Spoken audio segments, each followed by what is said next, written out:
तुहाडे सारियां दी तालियां दी गूंज इमराना मुश्ताक साहिबा। वाह जी वाह।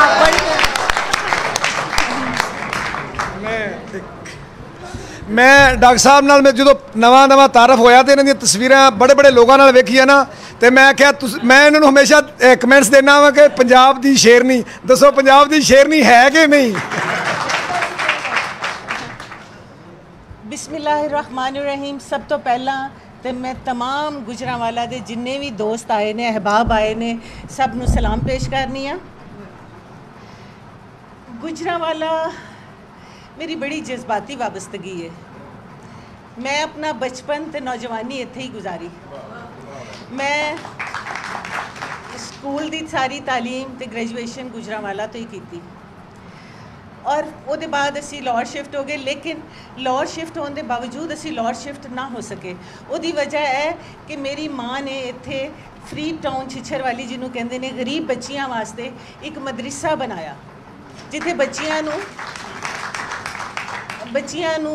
फ्री जड़ा तालीम, क्योंकि मेरी माँ खुद हाफिज़ कुरान पाक सन, तजवीद ग्रामर नाल पढ़िया, जम्मू के मदरसातुल बनात तो तालीम याफ्ता सन। तो उन्होंने इत्थे बच्चियां ते खवातीन दी वेलफेयर वास्ते बहुत काम किया। शायद मैं हुणे डॉक्टर साहब नूं रस्ते च कह रही सां कि लोग मैनूं कहंदे ने कि तू शायरी भी करनी है, समाजी काम भी करनी है। ने कहा तो शायद जेडे लोग मेरी वालदा नूं नहीं जानते तो शायद वो इसलिए मेरे को क्वेश्चन करते हैं। तो मेरी माँ की कबर चूँकि अज भी इत्थे और उन्होंने वसीयत सी कि मदरसे च कबर होए ताकि मेरे बच्चों का उस मदरसे नाल राबता रहे और वो गरीब बच्चे तो गरीब औरतों उस तरह फ़ायदे चुकदियाँ रहे। तो मैं हुणे भी आंदे हुए अपनी माँ की कबर तो पहले फातिहा खानी करके तो फिर तुहाडी खिदमत हाज़र हुई हाँ। मैं जो होश संभालिया तो सरगी वेले मेरी अख खुलती सी तो मेरी माँ नातां मुनाजातां वो शायरा सन। तो जो मैं होश संभाली तो वो नातां मुनाजातां तो हम तो बस और वो तरन्नुम दे नाल पढ़ रही होंदियां सन, इसे तरह कि जिस तरह असगर पढ़ता है। तो मैं अपना बचपन ऐसे ही माहौल च गुजारिया जिस माहौल की यह किताब। मैं जो सब तो पहला मैं क्लास 2 च सां कि 3 च सां तो मेरी अम्मी तुहानूं मैं दस्सिया है कि बड़े मजहबी खातून सन। तो वो हर गर्मियां दी छुट्टियां खास तौर पर साढ़े ते बड़ी पाबंदी लगा देंदे हुंदे सन कि तुसी पहला कुरान पाक अच्छी तरह तलावत करनी, उसके बाद नाश्ता मिलना।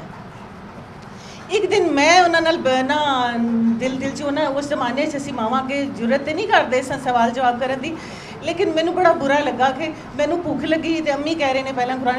मैं भी ना जिद ला ली कि नहीं आज मैं कुरान पाक पहला नहीं पढ़ना, नाश्ता दे। लेकिन मेरी अम्मी भी बड़ी धड़ल्ले वाली औरत सी, उन्हें भी नाश्ता देने तो इनकार करता। मैं कोठे ते चली गई तो जाके उत्थे एक चारपाई साडा चुबारा हुंदा सी तो उहदी छां च चारपाई सी तो उत्थे मैं लेट गई तो रोई जावां। मैनूं अपनी माँ इस तरह लगे सिर्फ दुश्मन औरत है ना कि जिन्हें मैनू नाश्ता नहीं दे रही ना, तो मैं रोई जावां और मैनू कुछ समझ नहीं। अज तक मैं सोचती हाँ क्योंकि लम्हा सी कि चूँकि मैं तुहानूं दस्सिया कि मैं अपनी अम्मी नूं अपनी वालदा नूं पंजाबी दे विच ही रो के ते मुनाजातां ते नातां ते हमदां पढ़दियां ही देखिया सी। पंचतन पाक की तारीफ के उन्होंने पढ़दियां देखिया सी ते मैं भी रोई जावां। और मैं उस वक्त ज़ाहिर ना पता सी शायरी की हुंदी है, वज़न की हुंदा, अरूज की हुंदे ने, तो मैं भी रोई जावां और कही जा ए खातूने जन्नत बीबी साहबा मैं तो रो हाल वजावां, पता नहीं कि सुनो दर्दां मेरियां सुनो अर्ज़ां। मैं इन्नी सारी गल तो इन्नी दुखी, लेकिन मैनू खुशी इस गल दी है कि मैं अपनी वालदा की तरबियत अगर पहला कोई शेरी लिहाज नाल कोई जुमला अदा किया अपनी जिंदगी च तो वो इन्हां हस्तियां वास्ते ही सी जेड़ी हस्ती का जिस तरह असगर पहलवान ने अपनी किताब से जगह जगह और हुण भी हर जगह तो खुशी का इजहार करता है कि जाहिर इस तो वड्डा की साढ़े वास्ते खुशनसीबी हो सकती है कि असी अल्लाह रसूल तो वो जेड़े पसंदीदा लोग ने उन्हां दा जिक्र करिए अपनी जिंदगी दे विच। तो मेरा नहीं ख्याल कि असी शेरी लिहाज नाल या असी नसरी लिहाज नाल उन्हां की गुफ्तगू करिए। मुआशरा बहुत गंदा होंदा जा रहा है, शायद तरबियत की कमी होंदी जा रही है, शायद असी ऐसा उस्ताद ऐसा माँ ऐसा मुआशरे का हिस्सा असी शायद अपनी जिहड़ी साडी जिम्मेदारियां ने उन्होंने पूरा असी नहीं निभा रहे। मैं तुहानूं दस्सिया कि जिस तरह असीं बचपन च सोच भी नहीं सकते सी कि अम्मी दी किसी गल दा असीं जवाब देना है, लेकिन हुण ऐसा नहीं है। हुण साडे वालिद साहब जिहड़े ने, मैं तुहानूं दस्सिया पुलिस दे, मेरे वालिद साहब पुलिस च सन और वो SP रिटायर्ड होए थे। उन्हां दी एक दफ़ा गुजरांवाला पोस्टिंग हुई सी ते गुजरांवाला रहन दा वाक़या भी यही सी कि गुजरांवाला जदों पोस्टिंग हुई तो इत्थे असीं रहना शुरू कीता ते मेरे वालिद साहब नूं शौक सी मझां रखण दा, घोड़े रखण दा, बिल्लियां रखण दा, कुत्ते रखण दा।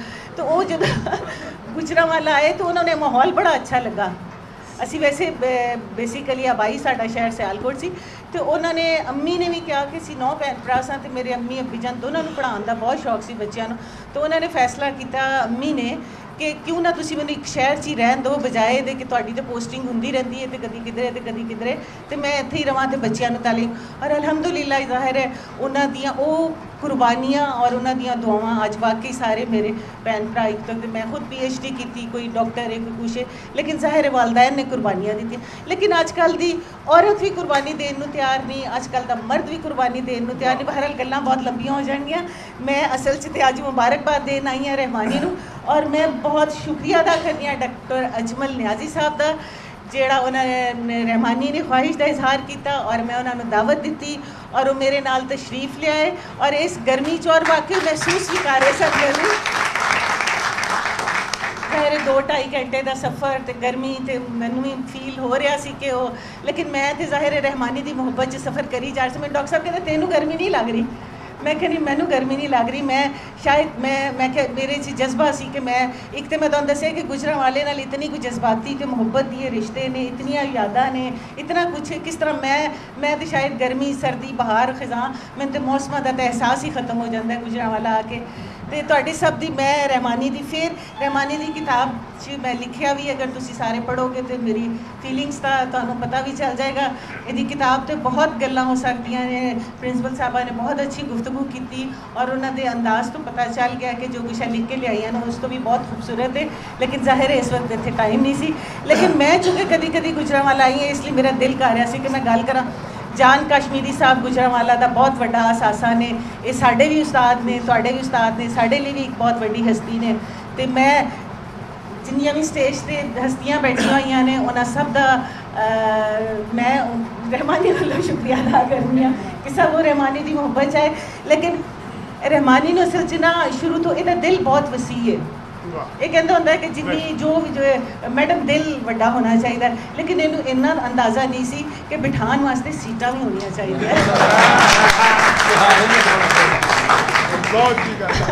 दिल वड्डा होने के नाल जदों, और मैं सोच रही सी कि हाल वड्डा है क्योंकि मैनू रहमानी की पॉपुलैरिटी का अंदाज़ा है कि माशाअल्लाह बहुत दोस्त है।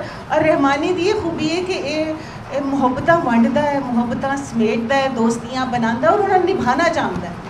असी बहुत सारे गल असी मैं लाहौर रहनी हाँ, गुजरांवाला रहिंदा, लेकिन कभी भी नहीं होया कि ये गाफल रहे कि मैं की कर रही हाँ, मेरिया की सरगर्मियाँ ने या ए की कर रहा है, तो ना ये दसे। मैं एक नया पहला बहुत सारिया सारे जिस ने दसिया कि मैं सहाफ़ी भी हाँ, कॉलम निगार भी हाँ, शायरा भी हाँ, राइटर भी हाँ, प्रोफैसर भी हाँ, एंकर भी, जो भी है छोटे मोटे काम सारे ही कर लैनी हाँ। तो मैं बहुत सारी सहाफ़ती तंजीमां, पंजाब कॉलमिस्ट क्लब तो वर्ल्ड कॉलमिस्ट क्लब तो फलान उन्होंने बनाया भी, उन्होंने हिस्सा भी रही, बहुत सारी अदबी तंजीमां बनाइया। मेरा अपना मैगजीन है आजकल तफक्कुर महानामा के नाम से वो आता है, बड़ा रेगुलर आ रहा है। तो मैं आजकल एक मैं महसूस किया कि ये अदबी तंजीमां, सहाफ़ती तंजीमां ये सिर्फ एक ख़ास तबके वास्ते ने, सहाफ़ती एक ख़ास तबके मीडिया वास्ते वो वास्ते। तो क्यों ना मैं हुण जिंदगी के ऐसे उम्र के हिस्से चाह कि कोई ऐसा काम करा कि जान तो पहला मैं क्यों ना आम सारी सोशल सोसाइटी जी सिविल सोसाइटी उन्होंने भी नाल लैके चला, ना कि असी चार अदीब बैठ जाइए तो 4 मीडिया वाले बैठ जाइए। तो इस वास्ते मैं एक लाइफ के नाम तो, जिंदगी के नाम तो क्लब जड़ा वे उदी रिसेंटली लॉन्चिंग हुई है और वो डिफरेंट विंग्स ने। ज़ाहिर अदब भी वह हिस्सा वे, सहाफत भी वह हिस्सा वे, विमेन भी वह हिस्सा वे, यूथ भी वह हिस्सा वे, इंटरफेथ हार्मनी बैनल मज़ाहब भी वह हिस्सा वे, यानी जिन्ने भी जिंदगी के शोबे ने, जिंदगी के रंग ने, मेरी कोशिश है कि उस क्लब का हिस्सा हो। तो अज मैनू मौका मिले तुहाडे सब दोस्तों के सामने, तो मैं बड़े फखर के नाल अनाउंस करनी है कि गुजरांवाला का स्पोर्ट्स का जोड़ा विंग है वह होली सोली इंचार्ज रहमानी है, असगर रहमान। ताल्लुक जारी रहेगा और तुहाडे नाल इस ताल्लुक और मैं आंदी रहांगी क्योंकि गुजरां वाले नाल मैं तुहानूं कहा ताल्लुक मैं तोड़ ही नहीं सकती। पाकिस्तान जिंदाबाद।